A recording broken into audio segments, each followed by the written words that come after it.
सभा घेण्याची कायदेशीर प्रक्रिया न पाळता घाई गडबडीत सभा पार पाडण्यात आल्याचे निवेदन नमूद करण्यात आले।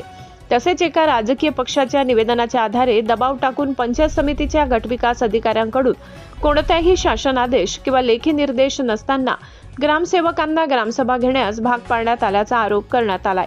या ग्रामसभांमध्ये वनहक्क समित्यांचे पुनर्गठन करण्यात आले असून ही प्रक्रिया नियमबाह्य व कायदेशीर तरतुदींविरोधात असल्याचे तक्रारी स्पष्ट करण्यात आले। त्यामुळे दिनांक 21 फेब्रुवारी रोजी घेण्यात आलेल्या सर्व ग्रामसभा तात्काळ रद्द करून शासन नियमानुसार नव्याने ग्रामसभा घेण्याचे आदेश द्यावेत।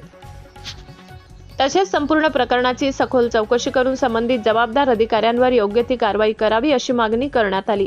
सदर मागणीचे निवेदन जिल्हा परिषद नाशिक येथे मुख्य कार्यकारी अधिकारी ओमकार पवार, मुख्य कार्यकारी अधिकारी सौ फडोळ मॅडम यांच्याकडे सादर करण्यात आली।